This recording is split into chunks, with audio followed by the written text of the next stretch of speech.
Good afternoon, everyone.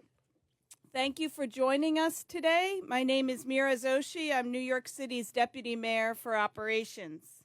11 years and 1 day ago, Superstorm Sandy made landfall, causing billions of dollars of damage, reshaping the coastline, and most tragically killed 44 New Yorkers, including 24 people here on Staten Island. In honor of the lives lost and those forever changed by this storm, please join me in a moment of silence.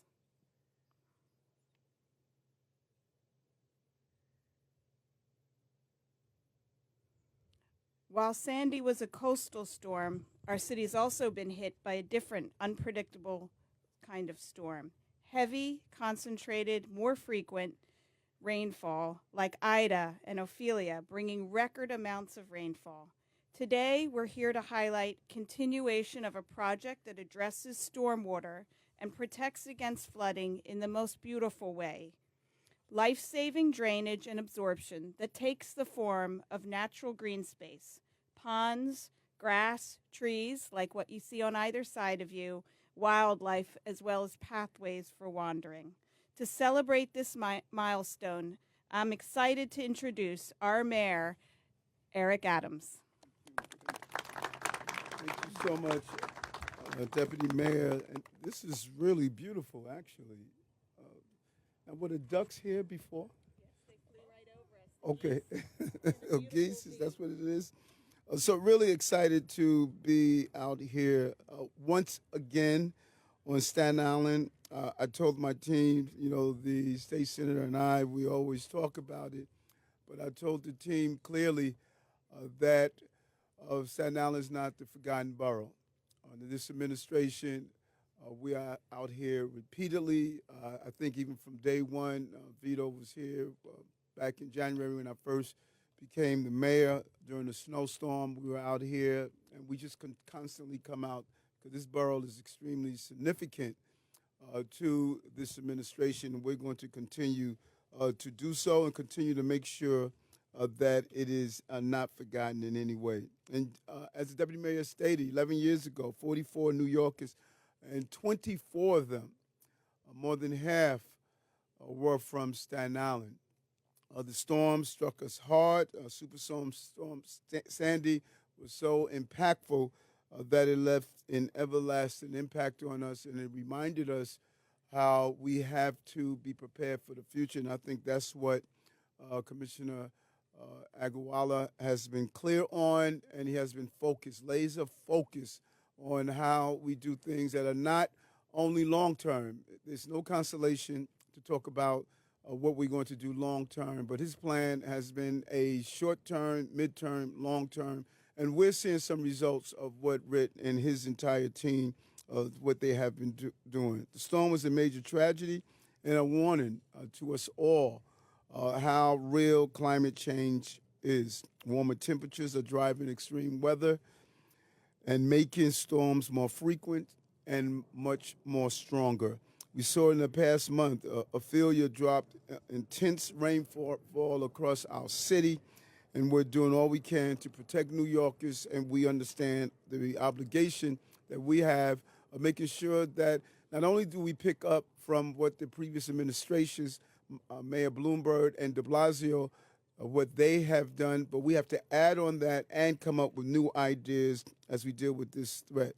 We're taking action to safeguard our city and our people with major new flood management projects, especially in neighborhoods that have seen repeated flooding year after year during extreme weather events. And so today, we are proud to announce in Staten Island the completion of the major expansion of the new Creek Bluebelt.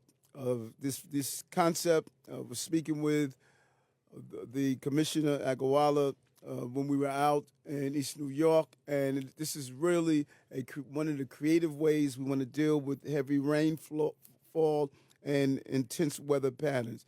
It transforms how we manage storm water and heavy rainfall in our city.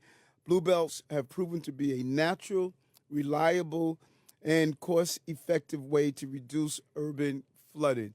It is something, as you look at, it's a real beautiful way to do so, and it's a way to just really bring in our natural resources. Even the geese agreed, our natural resources to deal with climate change, protecting our communities from many of the devastating effects of extreme weather brought about by climate change, especially here in Staten Island, which has so often taken the brunt of storms and hurricanes in the past. And these blue belts are also being built out in both Brooklyn and Queens. We believe there's a real opportunity to have this part of our toolbox to fight against climate change. With these 3 phases now completed, stormwater that falls on roadways, rooftops, and sidewalks in portions of Midland Beach, Grant City, Dogan Hills, and Todd Hill will now drain into new catch basins and storm sewers be discharged into new creeks of Bluebelt.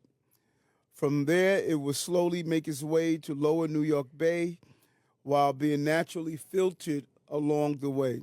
In addition to the many practical advantages of this project, we can see just how beautiful it is. There's a real opportunity to turn this into a landscape, an opportunity for people to see the environment of enjoying this beautiful borough of Staten Island, the borough of so many parks. And like one of the parks we announced that transformed the garbage dump into a place of tranquility, and we want to continue to expand on that.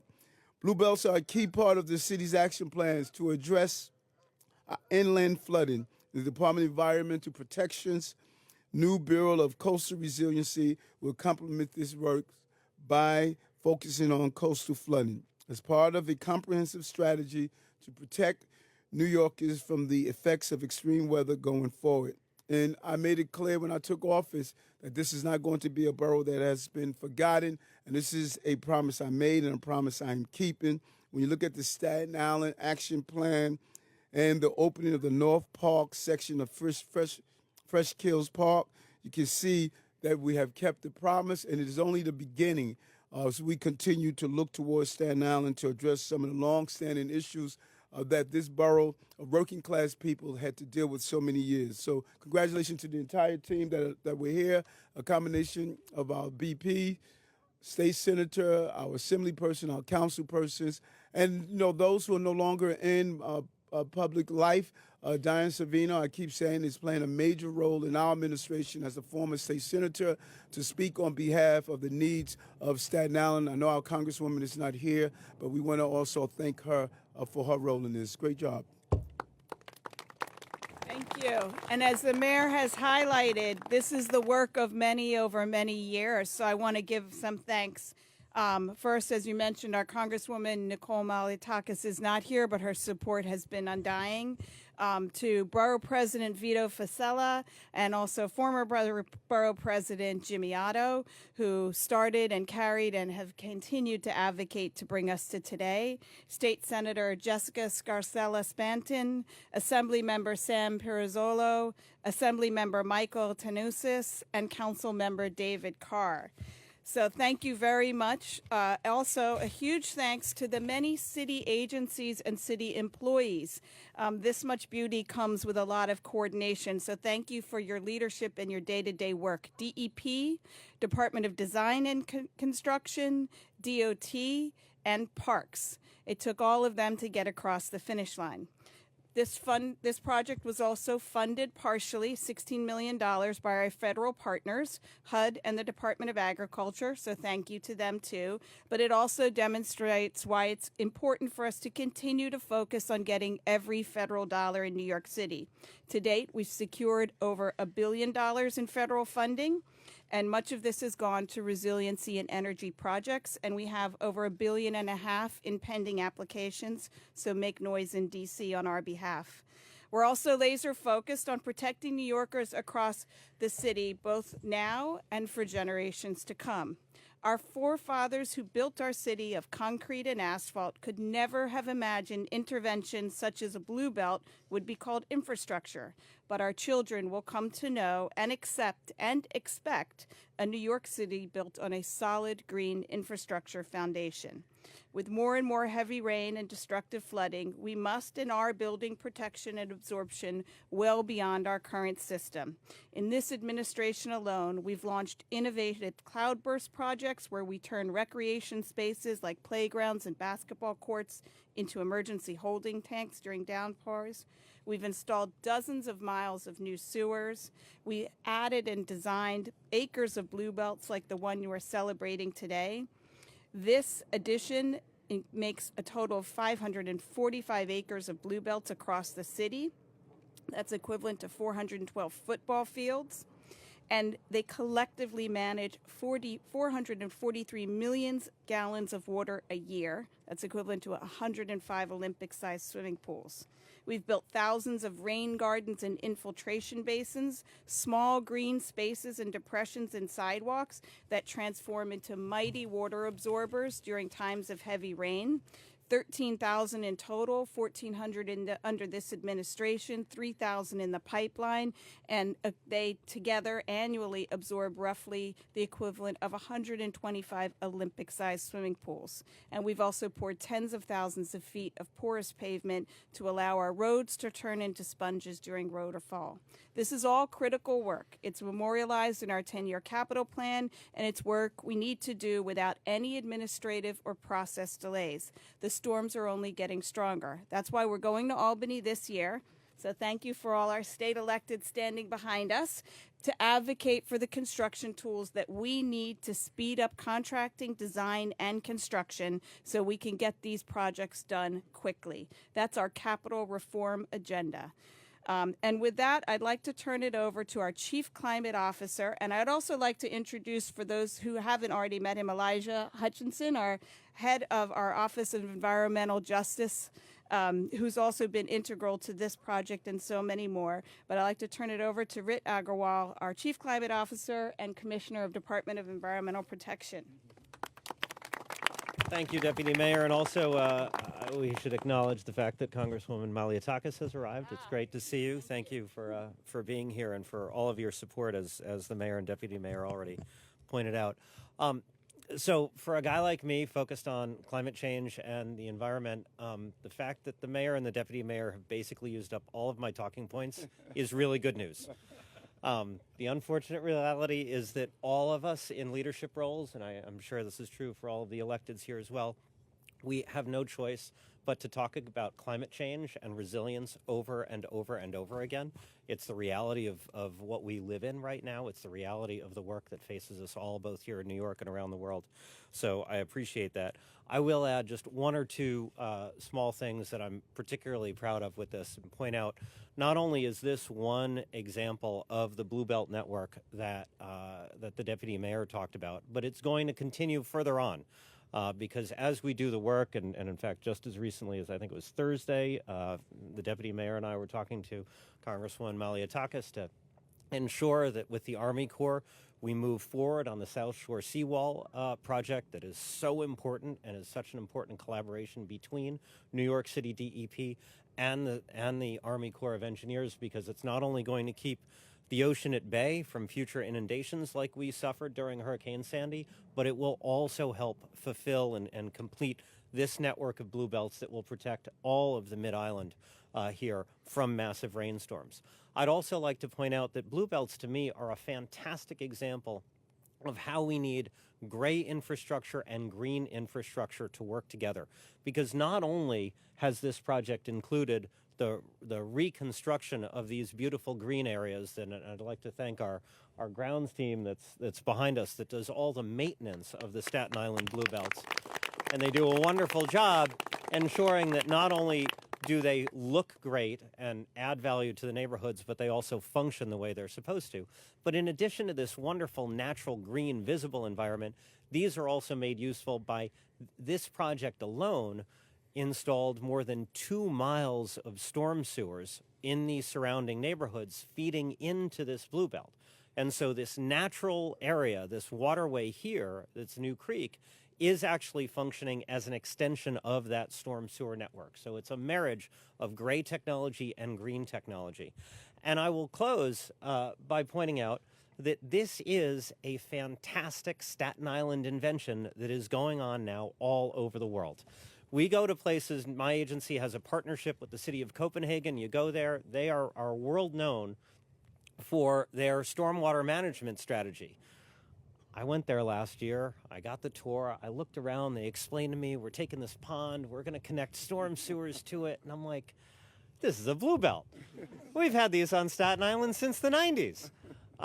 So this is, and so we're exporting this, as the mayor said, from Staten Island to the rest of the city at the same time as others are taking it around the world. This is a great example of Staten Island creativity, and I'm really proud to carry it forward. Before I leave, of course, I do need to thank, as the deputy mayor pointed out, our agency colleagues at DDC and Parks and DOT. Thanks for your collaboration. I see colleagues from the Trust for Public Land and from the U.S. Department of Agriculture here who are partners in the broader effort towards green infrastructure. And I particularly want to thank Tassos Georgelis, who's back here somewhere, a Deputy Commissioner. There he is. Thank you.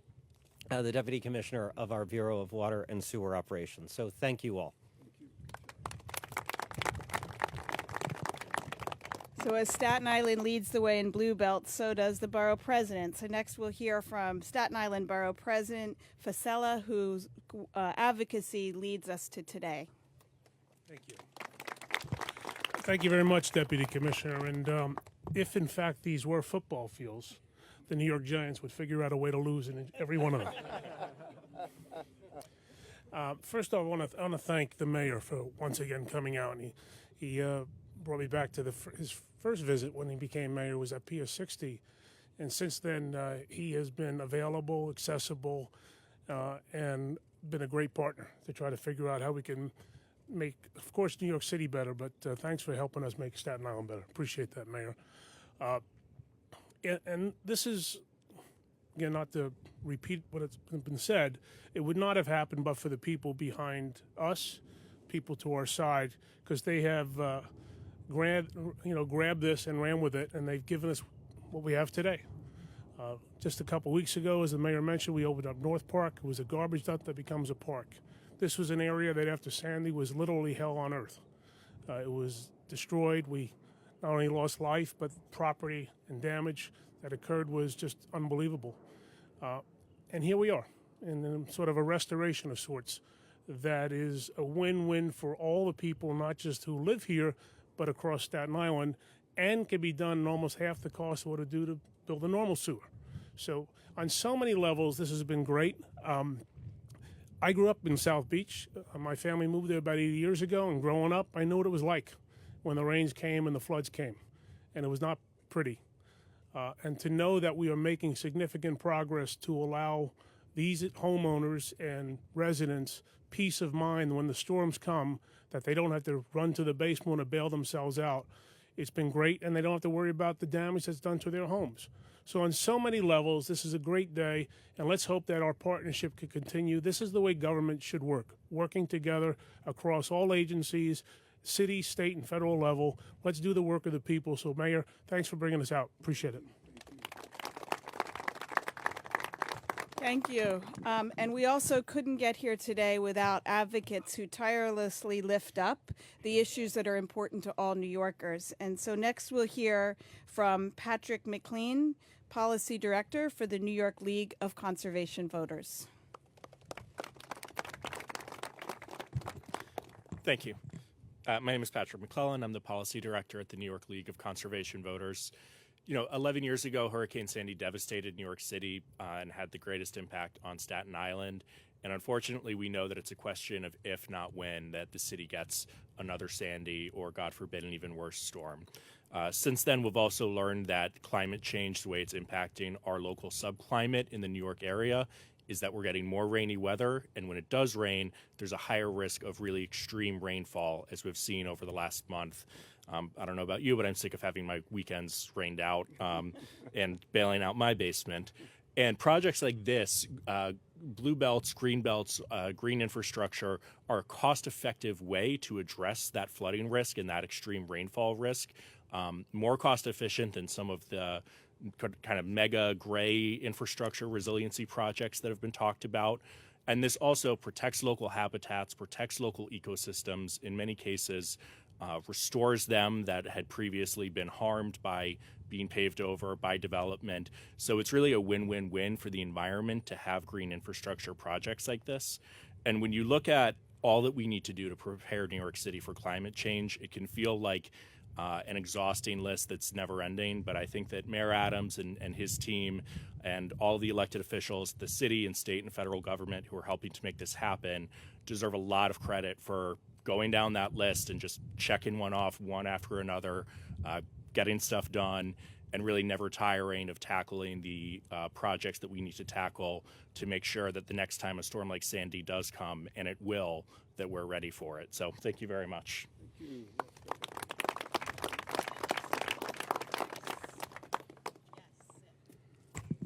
Mayor, if I remember right, you were in the state senate when Superstorm Sandy hit.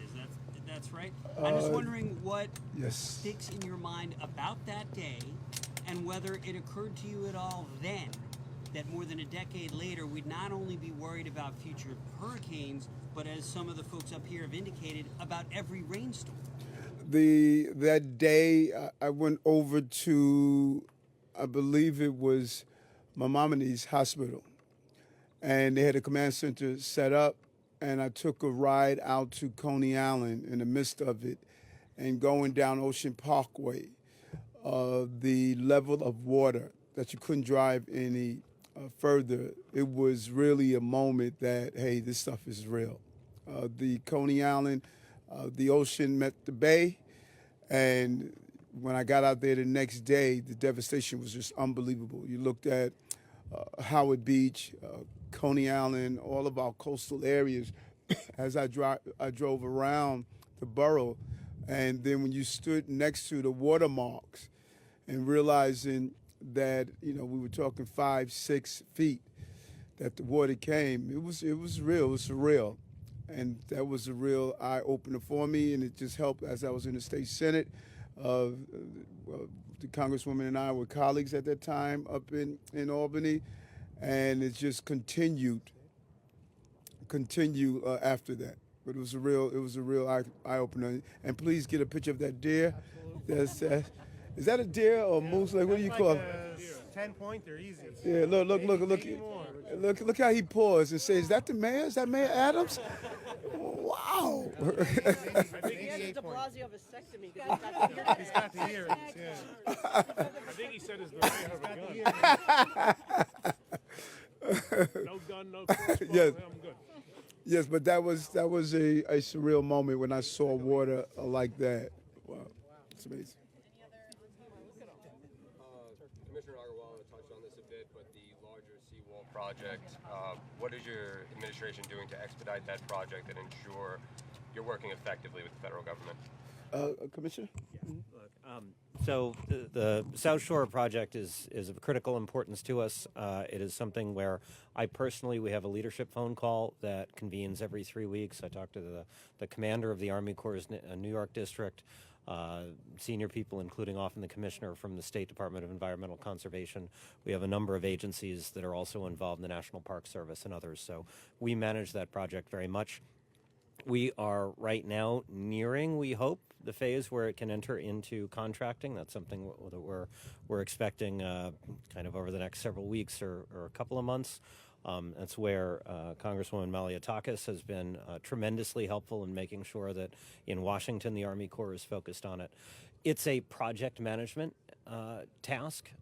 It's made very complex by the fact that there are so many agencies involved because the Army Corps is building the wall. My agency has to design the Bluebelt portion that will protect, if you build a wall, you also keep the water in, right? And so we have to design both halves. Because of the federal rules, we have to design that, even though the Army Corps is going to construct it. And so there's a lot of interagency coordination that has to go on. But the short answer is we've got a great team on it, and I'm paying very close personal attention to it on a very regular basis. We've broken a number of records as the City Hall, but this is really a record today that many people didn't realize.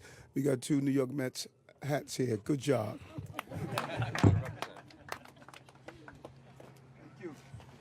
all. Good job.